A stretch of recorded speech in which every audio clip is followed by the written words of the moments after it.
बच्चों, हम कक्षा 10 की हिंदी पढ़ रहे हैं और हमारी पाठ्य पुस्तक का नाम है क्षितिज। क्षितिज के अंतर्गत काव्यखंड है और काव्यखंड के अंतर्गत हमारा अध्याय है जो 4 है और हमारे जो छायावादी कवि हैं वो हैं जयशंकर प्रसाद। आज हम उनकी कविता आत्मकथा के कुछ पदों की जानकारी लेंगे। हमने 2 पदों की जानकारी कल ली थी। आज हम उनकी ये जो कविता है आत्मकथा, आत्मकथा से मतलब उन्होंने जो अपनी आत्मकथा अपने मित्रों के आग्रह करने पर लिखी है, उस कविता के जितने भी पद हमारे आज बाकी रहे हैं उन सब के बारे में हम भावार्थ और शब्दार्थ के साथ जानकारी लेंगे कि वो अपनी इस कविता में क्या कहना चाह रहे हैं। देखो बच्चों, मैंने कल आपको बताया था पिछले वीडियो में कि प्रेमचंद्र जी, जो मुंशी प्रेमचंद थे, वो क्या करते थे, हंस नामक एक पत्रिका का संपादन करते थे। उसमें उन्होंने एक विशेषांक निकाला था आत्मकथा। क्या नाम था उसका? आत्मकथा। तो उसके अंतर्गत उसमें क्या था उस पत्रिका में कि बड़े लेखक हो या बड़े कवि हो, उनको अपनी आत्मकथा लिखनी थी। तो जयशंकर प्रसाद जी उन दिनों अपनी कामायनी की वजह से बहुत प्रसिद्ध हो रहे थे, तो उनके मित्रों ने उनसे आग्रह किया कि आप अपनी आत्मकथा लिखिए ताकि वो जो प्रेमचंद जी जिस पत्रिका का हंस का संपादन कर रहे हैं उसमें उसका विशेषांक निकाला जा सके। लेकिन जयशंकर प्रसाद जी अपनी आत्मकथा लिखने के पक्ष में नहीं थे, लेकिन मित्रों के बहुत अधिक आग्रह करने पर उन्होंने अपनी आत्मकथा लिखी भी और साथ ही उन्होंने अपने मित्रों से ये कहा कि तुम मुझसे क्यों अपनी आत्मकथा लिखवाना चाहते हो। वो इस कविता के माध्यम से वो बताना चाह रहे हैं कि मैं अपनी आत्मकथा क्यों नहीं लिखना चाह रहा हूँ और तुम मुझसे अपनी आत्मकथा यानी मेरी आत्मकथा क्यों लिखवाना चाहते हो। तो हम जो जयशंकर प्रसाद जी द्वारा लिखित आत्मकथा, ये जो कविता है, इसको भावार्थ और शब्दार्थ के साथ यहाँ देखेंगे। अब देखो, इसमें जयशंकर प्रसाद है जो अपने चाहने वाले, अपने पढ़ने वालों से, अपने मित्रों से कह रहे हैं, किंतु कहीं ऐसा न हो कि तुम ही खाली करने वाले अपने को समझो, मेरा रस ले अपनी भरने वाले। देखो यहाँ कवि क्या कह रहे हैं, पहले हम इसका प्रसंग देखेंगे। प्रस्तुत पद्यांश में जो छायावादी कवि जयशंकर प्रसाद है, उनके द्वारा जो रचित आत्मकथा है उससे ये पद लिया गया है। इसमें कवि अपने मित्रों के आग्रह पर आत्मकथा लिखने के संदर्भ में कह रहे हैं, क्योंकि मित्रों ने ही आग्रह किया कि आप हंस पत्रिका के लिए अपनी आत्मकथा लिखें। तो कवि कहते हैं कि मित्रों, किंतु कहीं ऐसा न हो कि तुम ही खाली करने वाले हो और अपने को समझो, मेरा रस ले अपनी भरने वाले। देखो कवि प्रसाद कह रहे हैं कि मित्रों, कहीं ऐसा न हो कि मेरे रस सुनने खाली गगरी। हमने कल एक पद पढ़ा था, उसमें भी उन्होंने अपने आप को रीति गागर बताया था कि मेरा जीवन है जो एक रीति गागर के समान है। तो वो यहाँ भी कवि प्रसाद कह रहे हैं कि मित्रों, कहीं ऐसा नहीं हो कि मेरे रस सुनने इस खाली गागर जैसे जीवन के बारे में पढ़कर, यानी जब मैं लिखूंगा तो मेरा जीवन कैसा रहेगा, मेरे जीवन में कोई रस नहीं है। यानी अपन किसी भी चीज़ को, कविता को पढ़ते हैं, कहानी को पढ़ते हैं, नाटक को पढ़ते हैं, तो क्या अनुभूति करते हैं? रस की अनुभूति करते हैं। यानी कोई चीज़ हमको अच्छी लगने लगती है। आप कोई नाटक को देखते हो या आप कोई फिल्म देखते हो, फिल्म देख करके आप क्या करते हो? उसकी रस की अनुभूति करते हो। यानी वियोग रस आ रहा है उसमें, मतलब कुछ रोने धोने का जैसा आ रहा है, तो अपने आप ही एक अंतर्मन द्रवित हो उठता है। और कुछ अच्छा आ रहा है, कुछ मनोरंजक आ रहा है, तो अपने आप ही क्या होती है? मुस्कान आ जाती है चेहरे पे या हंसी छूट जाती है। तो कवि यहाँ कह रहा है कि तुम मेरा जो रीता जीवन है, यानी खाली जीवन में जिसमें ना कोई हंसी खुशी नहीं है, उस जीवन के बारे में जान करके तुम क्या करोगे? कहीं ऐसा तो नहीं कि तुम मेरे इस रीति, मतलब जो खाली जीवन है, इसको पढ़ करके तुम स्वयं ही अपने आप को अपराधी समझने लगो। भाई तुम लोगों ने ही मेरे से आग्रह किया है लिखने के लिए, जब मैं अपने जीवन के बारे में लिखूंगा, और तुम जब मेरा खाली जीवन पढ़ोगे, मेरा दुखीता से भरा हुआ जीवन पढ़ोगे, तो कहीं ऐसा तो नहीं कि तुम अपने आप को अपराधी समझने लगो, और कहीं तुम्हें ऐसा तो नहीं लगेगा कि तुमने मेरे जीवन से रस को चुराकर अपनी सुख की गगरी को भरा है। मतलब कवि यहाँ ये कहना चाहते हैं अपने मित्रों से कि मित्रों, जब तुम मेरी आत्मकथा को पढ़ोगे तो कहीं अपने आप को अपराधी तो नहीं महसूस करोगे कि देखो हमारे जो ये मित्र कवि हैं जयशंकर प्रसाद जी, इनका जीवन कितना दुखों से भरा हुआ है और हमने इनसे लेके अपने जीवन को सुख से भर लिया। कहीं तुम ऐसा तो महसूस नहीं करोगे। तो कहने का यह प्रतीकात्मक अर्थ क्या है कि कवि कहना चाहते हैं कि मेरे जीवन की खुशियों को चुराकर तुम अपनी खुशी समझना चाहते हो, तो ऐसा बिल्कुल भी नहीं है। यानी वो ये नहीं कह रहे हैं कवि यहाँ, मतलब जो ये लाइनें, इनका अर्थ ये नहीं है कि कवि ये कह रहे हैं अपने मित्रों से कि तुम मतलब मेरे जीवन की खुशियाँ चुरा रहे हो, बल्कि वो तो अपने मित्रों से ये कहना चाहते हैं कि तुम अपने आप को अपराधी मत महसूस करना। जब तुम मेरा खाली जीवन देखोगे, मेरा दुखी जीवन देखोगे, तो कहीं तुम अपने आप को ये मतलब महसूस करने लगो कि हमारी वजह से हमारे मित्र कवि जयशंकर प्रसाद का जीवन इतना खाली या रीता रह गया या दुखों से भरा हुआ है। तो वो ये समझाना चाहते हैं क्योंकि कवि के जीवन की जो गागर है वो बिल्कुल ही खाली है, यानी जो कवि जयशंकर प्रसाद का जीवन है वो भारी दुख में है, यानी दुख से भरा हुआ है। इसलिए वो अपनी आत्मकथा को लिखना नहीं चाह रहे थे। आगे देखो, यह विडंबना अरी सरलते तेरी हंसी उड़ाऊं मैं, भूले अपनी या प्रवंचना औरों की दिखलाऊं मैं। अब देखो हम इसके शब्दार्थ देखते हैं। विडंबना का अर्थ होता है दुर्भाग्य या अनचाही स्थिति आना, ऐसी स्थिति जिसके बारे में हम कल्पना भी नहीं कर सकते हैं। प्रवंचना का अर्थ है धोखा या ठगा जाना, किसी के द्वारा किसी को धोखा देना या ठगा जाना। अब कवि देखो इसमें क्या कह रहे हैं, यह विडंबना अरी सरलते तेरी हंसी उड़ाऊं मैं। तो यह कवि जीवन को संबोधित करते हुए कह रहे हैं कि वे अपनी भूलों और ठगे जाने के विषय में बताकर अपनी सरलता अर्थात सरल हृदय की हंसी नहीं उड़वाना चाहते हैं। यह विडंबना अरी सरलते तेरी हंसी उड़ाऊं मैं, मतलब कवि ये कहना चाहता है कि मैं जब अपनी आत्मकथा लिखूंगा तो अपने बारे में लिखूंगा तो लोग पढ़ेंगे और पढ़ करके हंसेंगे। क्यों हंसेंगे?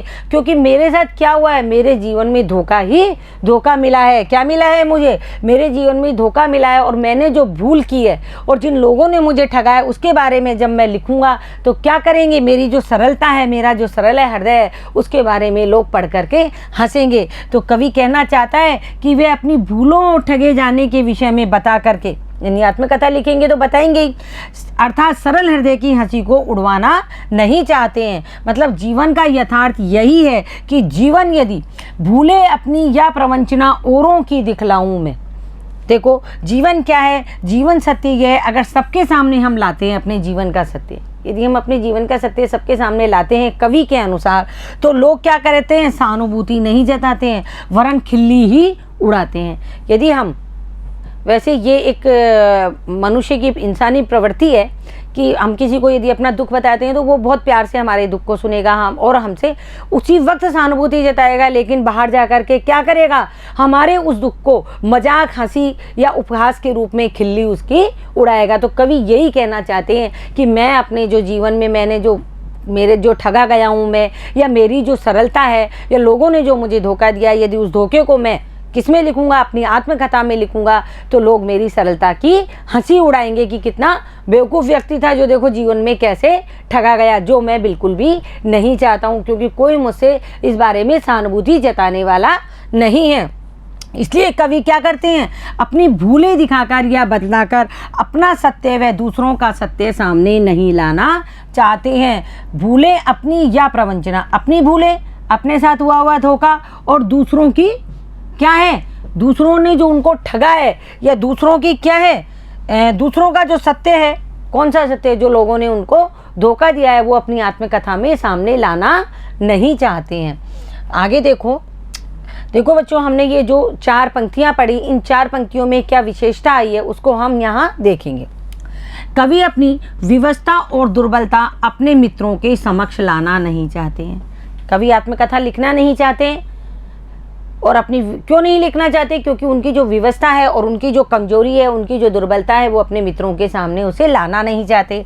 साथ ही जीवन के, यदि वो उनको अपनी सरलता को, अपनी दुर्बलता को मित्रों के सामने लाएंगे, तो उनका जो अपना एक पर्सनल जीवन है, जो उनकी एक निजी लाइफ है, निजी जीवन है, उस जीवन के महत्वपूर्ण क्षण क्या होंगे, सबके सामने प्रकट हो जाएंगे। तो ये जो हमने 4 पंक्तियाँ पढ़ी है, इन 4 पंक्तियों में विशेषता ये है कि कवि ये बताना चाहते हैं कि मैं अपनी विवशता और अपनी दुर्बलता, यानी अपनी कमजोरी को अपने मित्रों के सामने लाना नहीं चाहता हूँ, क्योंकि ये मेरे जीवन के बहुत ही महत्वपूर्ण क्षण है जिन्हें मैं अपने साथ निजी रखना चाहता हूँ। दूसरा क्या है, इस पद्यांश में क्या हुआ है, खड़ी बोली हिंदी का प्रयोग हुआ है। देखो हम भक्तिकाल पढ़ते आए हैं, रीतिकाल पढ़ते आए हैं। भक्तिकाल और रीतिकाल में कौन सी भाषा थी, ब्रज भाषा और अवधी भाषा। यानी जो भक्ति काल था उसमें ब्रज भाषा का जनसाधारण रूप था, लेकिन रीतिकाल में आते आते परिनिष्ठित रूप हो गया ब्रजभाषा और अवधी भाषा का। और जैसे ही हम आधुनिक काल की तरफ बढ़े तो बिल्कुल खड़ी बोली, जो खड़ी बोली हम जो बोलते हैं हिंदी, वो कविताओं में प्रयोग की जाने लगी। तो पद्यांश में खड़ी बोली हिंदी का प्रयोग है, छायावादी प्रतीकात्मक शैली है, अनुप्रास अलंकार है, यानी वर्णों की बार बार आवृत्ति हो रही है, और तत्सम शब्द का प्रयोग है। तत्सम शब्द यानी सीधे सीधे शब्दों का प्रयोग है। तद्भव शब्द ज़्यादा करके ब्रजभाषा और अवधी भाषा में आते हैं। अब हम अगली पंक्तियाँ देखते हैं। उज्ज्वल गाथा कैसे गाऊं मधुर चांदनी रातों की, अरे खिलखिलाकर हंसते होने वाली उन बातों की, यानी खिलखिलाकर हंसते होने वाली उन बातों की। अब कवि ये कहता है मैं अपने निजी जीवन के जो मेरे क्षण थे, जो मैंने अपनी युवा अवस्था के क्षण बिताए थे, मधुर जो क्षण थे, वो मैं सबके सामने कैसे उजागर कर दूं। तो कवि यहाँ कह रहे हैं उज्ज्वल, उज्ज्वल का अर्थ है सुख पूरित, यानी जो सुख से भरे हुए मेरे क्षण थे। स्वच्छ यानी जो बिल्कुल साफ सुथरे थे। गाथा, गाथा का अर्थ है कहानी, यानी मैं अपनी गाथा या अपनी कहानी सबको कैसे बताऊं। तो देखो प्रस्तुत पद्यांश में छायावादी कवि, इसका हम प्रसंग देख रहे हैं। प्रस्तुत पद्यांश में छायावादी कवि जयशंकर प्रसाद द्वारा रचित आत्मकथा से लिया गया है। इसमें कवि अपने प्रेम व सुख की बातें, जो कवि के युवा अवस्था की जीवन की प्रेम और सुख की बातें थी, वो बातें वो किसी को बताना नहीं चाह रहे हैं, जो उन्हें छलावा देखकर भाग गया या उनसे दूर हो गया। जो हम ये 4 पंक्तियां पढ़ेंगे, इन 4 पंक्तियों में ये बताया गया है कि कवि किस प्रकार अपने युवा अवस्था के निजी जीवन की जो कौन सी सुख की बातें थी, प्रेम और सुख की बातें किसी को बताना नहीं चाहते थे, लेकिन उनके मित्रों ने उनसे इतना आग्रह किया कि वो अपनी इस आत्मकथा को लिखने के लिए विवश हो गए। फिर भी वो ये चाह रहे हैं कि मैं अपने युवा अवस्था की, अपनी प्रेम अवस्था की बातें किसी को ना बताऊं, क्योंकि वो मेरी अपनी निजी व्यथाएं हैं। तो देखो यहाँ अब कवि क्या कह रहे हैं वो देखते हैं हम। उज्ज्वल गाथा कैसे गाऊं मधुर चांदनी रातों की, यानी सबके सामने कवि कहता है मैं अपनी प्रिया के साथ बिताए हुए जीवन के मधुर क्षणों की कहानी सबके सामने कैसे बताऊं। यानी मैंने अपनी जो प्रेयसी थी, अपनी जो प्रेमिका थी, उसके साथ अपना जो जीवन बिताया, उसकी कहानी मैं सबके सामने कैसे सुना सकता हूं। अरे खिलखिलाकर हंसते होने वाली उन बातों की। तो कवि क्या कह रहे हैं, कवि कह रहे हैं वो तो क्या थी, वो जो बातें थी उनकी युवावस्था की, वो मेरे प्रेमिल जीवन की क्या थी, निजी अनुभूतियाँ थी। जो मेरी युवा अवस्था की मेरी क्या थी, वो निजी अनुभूतियाँ थी। क्योंकि उस काल में क्या क्या था, मैंने अपनी प्रिया के साथ जो खिलखिलाकर हंसते हुए उनसे बातें की, उन बातों को वो कैसे लिखे, यानी उन बातों को जो उसकी अपनी निजी बातें हैं वो अपनी आत्मकथा में वो कैसे लिख सकते हैं। देखो अरे खिलखिलाकर हंसते होने वाली उन बातों की मैं उज्ज्वल गाथा कैसे गाऊं। यानी दोनों पंक्तियों का हम एक साथ व्याख्या देख रहे हैं कि खिलखिलाकर मतलब मधुर चांदनी रातों की, और खिलखिलाकर हंसती होने वाली उन बातों की मैं उज्ज्वल गाथा कैसे गाऊं। या कवि क्या कहना चाह रहे हैं ये आप समझ रहे हैं। आपको बताया मैंने कि मैं उस काल में अपनी प्रिया के साथ जो खिलखिलाकर हंसते हुए उससे जो मैंने बातें की, उन बातों को मैं सबके सामने कैसे लिख सकता हूँ, अर्थात उन्हें दूसरों को मैं कैसे बता सकता हूँ उन भूली स्मृतियों को जगा करके। यानी अब मैंने युवा अवस्था की उन भूली स्मृतियों को बहुत मुश्किल से भुलाया है, उन भूली हुई स्मृतियों को जगाकर मैं अब अपने मन को व्यथित करना नहीं चाहता। यानी मैं अपनी अब आत्मकथा लिख करके यह नहीं बताना चाहता कि मेरा युवा अवस्था का जो जीवन था वो कितना सुखदपूर्ण था। आगे देखो, मिला कहाँ वह सुख जिसका मैं स्वप्न देखकर जाग गया, आलिंगन में आते आते मुस्कुरा कर जो भाग गया। देखो कवि की जो व्यथा है वो देखो, कवि क्या कहना चाहते हैं। आलिंगन का अर्थ होता है गले लगाना, मुस्कुराकर का अर्थ होता है मुस्कुराकर। देखो कवि यहाँ क्या कह रहे हैं कि मिला कहाँ वह सुख जिसका मैं स्वप्न देखकर जाग गया, यानी जिस सुख का मैं स्वप्न देख रहा था और देखते देखते ही मैं जाग गया, तो वो सुख तो मुझे प्राप्त ही नहीं हुआ। और क्या हुआ, आलिंगन में आते आते, यानी वो बिल्कुल मेरे समीप आते आते मुझे गले लगाते लगाते भी मुझे छोड़ करके भाग गया। तो हम इसको देखेंगे व्याख्या के रूप में। कवि क्या कह रहे हैं कि मैंने जीवन में जो सुख के स्वप्न देखे थे, कहाँ है वो सुख जिसके स्वप्न में देखकर जाग गया, वो कभी भी साकार नहीं हुए। यानी उन्होंने अपनी प्रेमिका के साथ अपना जो मधुर जीवन बिताने के सुख देखे थे वो कभी भी साकार नहीं हुए। वो सुख क्या हुआ, मेरी बाहों में आते आते मतलब मेरे समीप आया, मेरे बहुत निकटतम आया, लेकिन बाद में क्या कहा, मुस्कुरा करके वो भाग गया। यानी अपनी हंसी दिखा करके, अपने होठों की चंचल हंसी दिखा करके और वो भाग गया। यानी मेरा अपने प्रिय को पाने का जो सपना था वो अधूरा ही रह गया। जो कवि की युवावस्था में जो प्रेमिका थी, जिसके साथ वो मधुर मधुर बातें किया करते थे, उनके साथ अपना जब जीवन आगे चलाने के लिए वो तत्पर तैयार हो रहे थे, तब क्या हुआ, ये सब कुछ यहाँ खत्म हो गया। इस कारण कवि अपनी आत्मकथा नहीं लिखना चाहते। क्या नहीं करना चाहते? कभी अपनी आत्मकथा नहीं लिखना चाहते, अपना दुख किसी को सुनाना नहीं चाहते, वो अपने दुख को निजी रखना चाहते हैं, जिससे कि वो इसलिए अपनी आत्मकथा नहीं लिखना चाहते जिससे उनकी वो बातें सबके सामने ना आ पाए। देखो, यदि आत्मकथा लिखेंगे, आत्मकथा में कुछ झूठा नहीं लिखा जाता है, सब कुछ सत्य लिखा जाता है कि हमारे जीवन में जब से हमने अपने आप को संभाला, जब से हमें समझ आई कि हमारे अंदर एक जीवन है। देखो, छोटा बच्चा होता है वो समझता नहीं है, लेकिन जैसे जैसे वो थोड़ा सा किशोर होता है तो किशोर अवस्था से जब वो समझने लगता है तो जितनी भी बातें उनके वृद्धावस्था तक होती है वो आत्मकथा में लिखी जाती है। तो वो सब बातें अपनी निजी होती है, और जब आत्मकथा लिखी जाती है तो उसमें अपनी निजी बातें भी उजागर की जाती है। तो कवियाँ यही कहना चाहता है कि मित्रों, तुम मुझसे क्यों आत्मकथा लिखवाना चाहते हो? यदि मैं आत्मकथा लिखूंगा तो मेरे निजी जीवन की जो बातें हैं, जो मतलब मुझे व्यथित कर रही थी, उन स्मृतियों को क्यों जगवाना चाहते हो? आगे देखो, इन दो चारों जो पंक्तियां हैं उनकी विशेषता देखो। कवि अपनी मधुर स्मृतियों को याद करके व्यथित हो रहे हैं। क्यों हो रहे हैं? क्योंकि जब वो आत्मकथा लिख रहे हैं तो अपने जीवन के उन सब क्षणों को क्या कर रहे हैं, स्टेप बाय स्टेप लिखे जा रहे हैं। युवा अवस्था से लेकर के जो भी क्षण उनके आ रहे हैं उनको लिख रहे हैं। और साथ ही देखो, खड़ी बोली हिंदी का प्रयोग किया गया है, छायावादी प्रतीकात्मक शैली है, अनुप्रास अलंकार है और तत्सम शब्दों का इसमें भी प्रयोग किया गया है। आगे देखो, जिसके अरुण कपोलों की मतवाली सुंदर छाया में अनुरागनी उषा लेती थी निस्वाग मधु माया में। देखो, कवि अभी भी अपनी युवा अवस्था का ही वर्णन कर रहे हैं, क्योंकि वो कवि का सबसे जीवन का सबसे सुंदर क्षण थे, या वो समय सबसे अच्छा था। तो उसके बारे में बता रहे हैं कवि। अरुण कपोलों, अरुण का मतलब होता है जो प्रातःकालीन, क्या होता है, प्रातःकालीन जो लालिमा होती है उसको अरुण कहते हैं। अरुण कपोलों का अर्थ होता है गाल, यानी लाल गालों। मतवाली, मतवाली का अर्थ है मस्त। अनुरागिनी, अनुरागिनी का अर्थ होता है जो अनुराग रखने वाली या प्रेम करने वाली। मधुमाया, मधुमाया का अर्थ है मधुर मोहकता, यानी बहुत अच्छी मनमोहनी मुस्कान वाली। तो प्रस्तुत पद्यांश में देखो, इसमें भी हम 4 पंक्तियों की पहले यहाँ प्रसंग देख लेंगे। 2 पंक्तियाँ ये रही, 2 बाद में आएंगी, उनका हम यहाँ प्रसंग देख रहे हैं। प्रस्तुत पद्यांश छायावादी कवि जयशंकर प्रसाद द्वारा रचित आत्मकथा से लिया गया है। इसमें कवि अपनी मधुर स्मृतियों को याद कर रहे हैं, जो मधुर स्मृतियाँ जो युवा अवस्था में निकल गई है और अपनी आत्मकथा में जिसके बारे में वो लिख रहे हैं। तो कवि स्मरण करके क्या कह रहे हैं कि मेरी प्रिया जिसके अरुण कपोलों की मतवाली सुंदर छाया में, यानी मेरी प्रिया, मेरी प्रेयसी या प्रेमिका के जो लाल लाल कपोल, यानी उसके जो लाल सुंदर वाले जो गाल थे वो इतने मतवाले थे और इतने सुंदर थे कि प्रेममयी उषा, प्रेममयी उषा यानी जो प्रातःकालीन सूर्य निकलने से पहले जो आकाश में लालिमा दिखाई देती है, जब सूर्य निकलने वाला होता है उससे पहले आकाश का वो स्थान लाल हो जाता है, उसे हम कहते हैं उषा। क्या कहते हैं? उषा, लाल लाल जो कलर दिखाई देता है। अपनी सुगंधित मधुर लालिता माँ, यानी उसी से उधार लिया करती थी।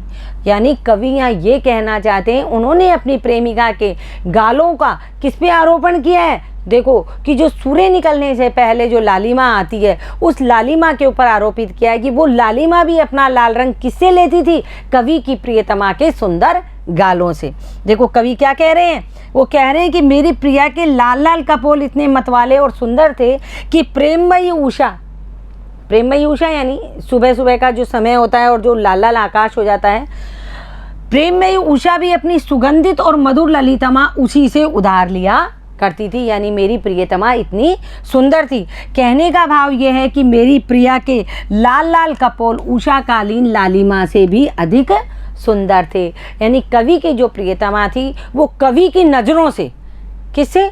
कवि की नज़रों से इतनी सुंदर थी कि सूर्य की जो लालिमा है, सूर्य की जो उषा है, सुबह की सूर्य निकलने से पहले का जो समय है, वो भी अपनी लालिमा कवि की प्रियतमा के गालों से लिया करती थी। अनुरागनी उषा लेती थी निस्वाग मधु माया में। अगला देखो, उसकी स्मृति पाथे बनी थके पथिक की पंथा की, सीवन को उधेड़ कर देखोगे क्यों मेरी कंथा की। देखो पंथा, पथिक, स्मृति, पाथे। पहले हम शब्दार्थ देखेंगे। स्मृति पाथे का अर्थ है स्मृति रूपी संबल, यानी यादों के रूपी जो आधार होते हैं ना, मतलब कई लोग कहते हैं कि हम तो अपनी यादों के आधार पर ही जी रहे हैं। यादें रूपी आधार। पंथा, पंथा का अर्थ है रास्ता। सीवन का अर्थ है सिलाई करना। कंथा का अर्थ है गुदड़ी या अंतर्मन।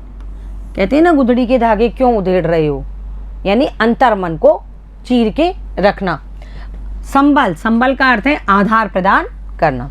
अब आप देखो इसकी व्याख्या। उसकी स्मृति पाथे बनी, थके पथिक की पंथा की। किसकी स्मृति? कवि की जो प्रेमिका थी, प्रेयसी थी, उसकी जो यादें थी वो कवि के लिए क्या बनी? संबल बनी। क्या बनी? रास्ता बनी, संबल बनी, आधार बनी। हम देखो इसको देखते हैं। कवि कहते हैं कि आज उसी प्रेमिका की स्मृतियां मुझे जैसे थके पथिक के लिए संबल बनी हुई है। कवि क्या कह रहे हैं कि आज उस प्रेमिका की, युवावस्था में जो उनकी प्रेमिका थी, उसकी जो यादें हैं वही यादें मुझ जैसे थके पथिक के लिए आधार बनी हुई है या संबल बनी हुई है। और उसी संबल के सहारे, यानी उसी आधार के सहारे मैं अपने जीवन रूपी रास्ते पर चल रहा हूँ। उसकी स्मृति पाथे बनी, यानी उसकी स्मृति ही मेरा संबल या मेरा आधार बनी है। जो थके पथिक की पंथा की, जो मैं एक थका हुआ यात्री हूँ और मेरे रास्ते का वो आधार बनी है, यानी मेरे उसकी जो यादें हैं वो मेरे जीवन जीने का आधार बनी है। तो ऐसी स्थिति में हे मित्र, क्या तुम जीवन को उधेड़कर क्या देखोगे क्यों मेरी कंथा को, यानी कि कंथा की, यानी कवि क्या कहना चाहते हैं? मित्र, क्या तुम मेरी उन मधुर यादों की गुदड़ी को उधेड़ उधेड़ कर उनके भीतर झांकना चाहते हो? मतलब कवि ये कहना चाहते हैं कि मेरी जो मधुर यादें हैं, जो मैंने अपनी प्रेयसी के साथ बिताई थी, उन्हीं यादों के सहारे मैं अपना जीवन चला रहा हूँ या मेरे जीवन का वो आधार बनी हुई है। फिर तुम क्यों जीवन को, मतलब उस सिली सिलाई मेरी यादों को क्यों उधेड़ रहे हो? गुदड़ी यानी मेरे अंतर्मन की कंथा को, यानी मेरे जो अंतर्मन के धागे हैं उनको उधेड़ करके तुम मुझसे आत्मकथा लिखवा करके क्या देखना चाहते हो? अर्थात कवि क्या कह रहा है कि तुम मेरी वेदनामयी स्मृतियों को जगा करके देखना चाहते हो कि उसके अंदर क्या छिपा हुआ है, यानी तुम मेरे अंतर्मन को क्या करना चाहते हो? अंतर्मन को उधेड़ करके देखना चाहते हो कि मेरे अंतर्मन में क्या छिपा हुआ है। इसलिए कवि नहीं चाहते कि वे अपने आत्मकथा लिखकर अपनी वेदनामय स्थिति को सबके सामने लाएं। देखो इसमें एक प्रश्न भी बनता है कि कवि जयशंकर प्रसाद अपनी आत्मकथा क्यों नहीं लिखना चाहते? उसका मतलब मेन कारण यही है, वो इसलिए नहीं लिखना चाहते क्योंकि जो उनकी वो अपनी यादों के सहारे, जिन सहारों से वो जी रहे हैं, उन्हीं सहारों को वो वापस से उधेड़ना नहीं चाहते हैं। आगे देखो, इसकी जो हमने 4 पंक्तियां पढ़ी उनकी विशेषता देखो। कवि ने अपने जीवन की व्यथाओं को स्पष्ट किया है ना। एक तो बताया है कि उनकी जो प्रेयसी थी वो कितनी सुंदर थी, उसके गाल कितने सुंदर थे, और साथ ही ये भी बताया है उस प्रेयसी की यादों के साथ ही वो अपना जीवन चला रहे हैं। इसलिए हे मित्रों, उस जीवन की गुदड़ी को क्यों उधेड़ करके देखना चाहते हो? खड़ी बोली हिंदी है, अनुप्रास अलंकार है, आत्मकथात्मक छायावादी शैली का वर्णन हुआ है। आत्मकथात्मक, अब तक हम प्रतीकात्मक कर रहे थे, यानी आत्मा की जो कथा है उन्होंने आत्मा से यानी अंदर से ये बताया है कि मेरा जीवन अंदर से बहुत ही दुखी है, तुम उसको उधेड़ो मत। आगे देखो, छोटे से जीवन की कैसे बड़ी कथाएं आज कहूँ, क्या ये अच्छा नहीं कि औरों की सुनता मैं मौन रहूं। देखो कवि क्या कह रहा है, कवि अपनी आत्मकथा लिखते हुए कह रहे हैं औरों की मतलब दूसरों की, मौन का अर्थ है चुप। प्रसंग देखिए, प्रस्तुत पद्यांश छायावादी कवि जयशंकर प्रसाद द्वारा रचित आत्मकथा, यानी आत्मकथा हमारी इस कविता का नाम है, उससे लिया गया है। इसमें कवि अपनी व्यथा न सुनाकर दूसरों की चुपचाप सुनना चाहते हैं, यानी कवि ये कहना चाहते हैं कि मैं अपनी आत्मकथा किसी को नहीं सुनाना चाहता, बल्कि मैं मौन रह करके दूसरों की बातें सुनना चाहता हूँ। तो यहाँ देखो कवि क्या कह रहे हैं, व्याख्या देखो। कवि कह रहे हैं छोटे से जीवन की कैसे बड़ी कथाएं आज कहूँ, यानी मेरा जीवन तो बहुत छोटा है, यानी मित्रों ने उनसे आग्रह किया आत्मकथा लिखने के लिए, तो मैं अपने इतने छोटे से जीवन की बड़ी बड़ी कथाएं कैसे कहूँ। तो कवि कह रहे हैं कि मेरे इस छोटे से और सामान्य से जीवन में अनेक घटनाएं घट गई है। बहुत सारी घटनाएं घटी है। क्यों? क्योंकि मैं दूसरों के द्वारा ठगा गया भी हूँ। मेरी जो सरलता है उसको लोगों ने ठगा है। यानी दूसरों का सत्य भी यही है कि उन्होंने मुझे ठगा है, और मेरा सत्य यह है कि मैं लोगों के द्वारा ठगा गया हूँ। साथ ही मेरे जीवन में जो प्रेमिका आई थी, यानी वो मेरे साथ जीवन बिताने वाली थी, उसने मेरे साथ मधुर थोड़ा बहुत जीवन बिताया, और जैसे ही हम आगे के रास्ते पर चलने वाले थे वो मुझे छोड़ करके चली गई। तो मेरा अंतर्मन बहुत व्यथित है। मेरा जो ये छोटा सा जीवन है इसमें बहुत बड़ी बड़ी घटनाएं घट गई है। आज मैं उन घटनाओं की कैसे और बड़ी बड़ी कहानियाँ तुमको बना करके सुना दूं। यानी घटनाएं क्या है, मेरा जीवन क्या है, बहुत छोटा है और इसमें घटनाएं बहुत सारी घट गई है। तो उन घटनाओं की बड़ी बड़ी कहानियां मैं तुमसे कैसे कह दूं, अर्थात कैसे मैं लिख दूं, अपनी आत्मकथा को मैं कैसे लिखूं। इससे तो अच्छा मेरे लिए क्या है? क्या ये अच्छा नहीं कि औरों की सुनता मैं मौन रहूं, कि मैं औरों की सुनता रहूं और अपने बारे में चुप रहकर मैं दूसरों की कथाएं सुनता रहूं। यानी कवि आत्मकथा लिखने की बजाय वो ये कहते हैं कि मेरे जीवन में जो घटनाएं घटी हैं, हालांकि वो बहुत व्यथित करने वाली हैं, और उन घटनाओं को बड़ी बड़ी कहानियां बनाकर मैं सुना नहीं सकता। मुझे ये लगता है कि मैं चुप रहूं और औरों की जीवन की आत्मकथा को सुनता रहूं। सुनकर क्या तुम भला करोगे मेरी भोली आत्मकथा, अभी समय भी नहीं थकी सोई ही है मेरी मौन व्यथा। देखो कवि क्या कह रहे हैं, पहले शब्दार्थ देखो। आत्मकथा, आत्मकथा का क्या अर्थ होता है? अपनी जीवन की कहानी स्वयं कहना। ये हम शुरू में जान चुके हैं। तो अपने जीवन की कहानी स्वयं लिखना या स्वयं कहना। मौन, शांत। व्यथा का अर्थ है परेशानी या बेचैनी। तो कवि अपने मित्रों से क्या कह रहे हैं? सुनकर क्या तुम भला करोगे मेरी भोली आत्मकथा। कि कवि अपने मित्रों से कह रहे हैं कि भला तुम मेरी भोली भाली आत्मकथा को सुनकर के तुम क्या करोगे, तुम्हें क्या मिल जाएगा उससे? तुम मेरे जीवन के बारे में जान करके क्या ले लोगे? यानी उसमें तुम्हारे काम की कोई भी बात नहीं है। यानी ऐसी कोई बात नहीं है जो तुम्हारे काम की हो, और अभी मैंने ऐसा कोई महान काम भी नहीं किया है। यानी मैंने कोई महानतापूर्वक काम नहीं किया है जिसके बारे में मैं अपने अनुभव लिख सकूं। देखो बच्चों, बहुत सारे कवि या लेखक हुए हैं जिनके बारे में मैं भी थोड़ा बहुत जानती हूँ। उनके बारे में ये है कि वो, उनका नाम तो आज बहुत है, जैसे मुंशी प्रेमचंद है, कवि जयशंकर प्रसाद है, सुमित्रा नंदन पंत है और सूर्यकांत त्रिपाठी निराला है। ये जो छायावादी कवि जितने भी हैं बच्चों, ये क्या है, बहुत ही इन्होंने गरीबी में अपना जीवन व्यतीत किया।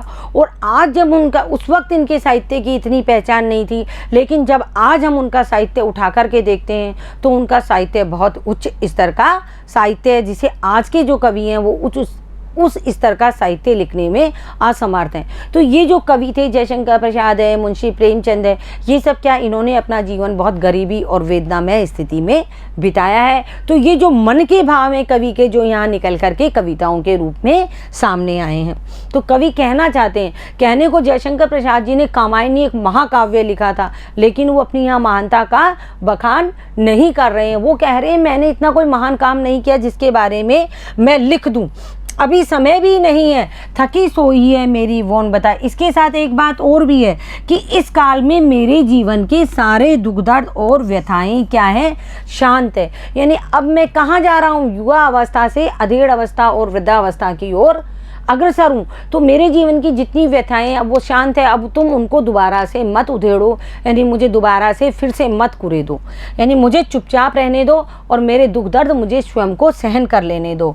इसलिए क्या है, मेरी जो व्यथाएं अभी थकी हुई है और सोई हुई है, तो इसलिए मैं उन व्यथित करने वाली स्मृतियों एवं व्यथा वेदनाओं को फिर से जगाना नहीं चाहता हूँ। यानी जो मेरी व्यथाएं हैं, जो मेरी वेदनाएं हैं, उनको दबी हुई रहने दो। और ना ही मैं ये चाहता हूँ कि मैं आत्मकथा लिखकर उन कटु व्यथित करने वाली स्मृतियों को फिर से जगा दूँ।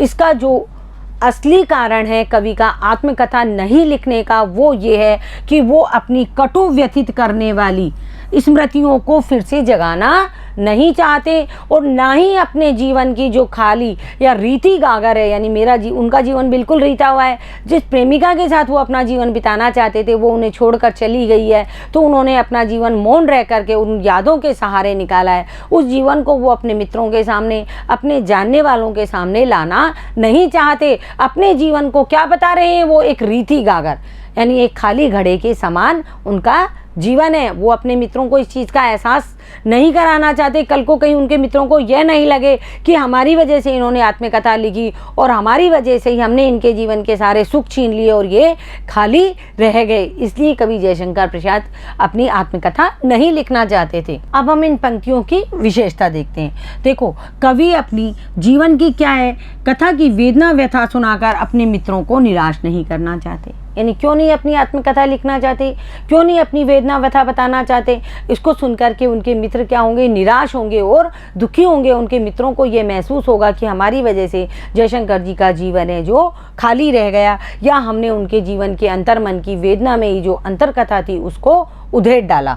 दूसरा देखो बच्चों, मैं अपन शुरू से पढ़ते आ रहे हैं, इसमें खड़ी बोली हिंदी है, अनुप्रास अलंकार है क्योंकि वर्णों की आवृत्ति हो रही है, साथ ही छायावादी प्रतीकात्मक शैली के साथ साथ आत्मकथात्मक शैली का भी वर्णन किया गया है।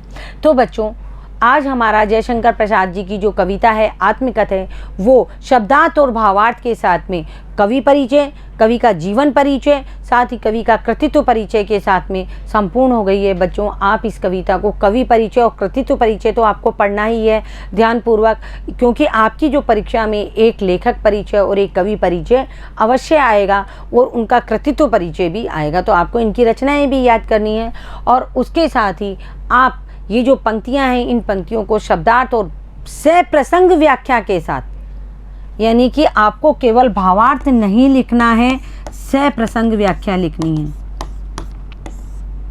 यानी पूर्व में आपको प्रसंग लिखना है और तत्पश्चात आपको उसकी व्याख्या लिखनी है। जो भी पद आपको मिलेगा उस पद को प्रसंग में आपको बताना है कि ये पद हमने कहाँ से लिया है या ये पद कहाँ से आया है, और व्याख्या में उसका भाव सौंदर्य व्यक्त करना है। किसका, जो पद आए हैं उनका भाव सौंदर्य व्यक्त करना है। साथ ही हमको जो विशेष लिखना होता है, पहले से प्रसंग लिखेंगे, प्रसंग लिखेंगे, फिर उसके बाद में हम व्याख्या लिखेंगे, फिर उसके बाद में हम जो विशेष लिखेंगे, विशेष के अंदर हम उसका जो हमारा पद भाग है उसका काव्य सौंदर्य बताएंगे। तो बच्चों, इसको अच्छे से पढ़ें और सुने और लिखने का भी प्रयास करें। धन्यवाद बच्चों।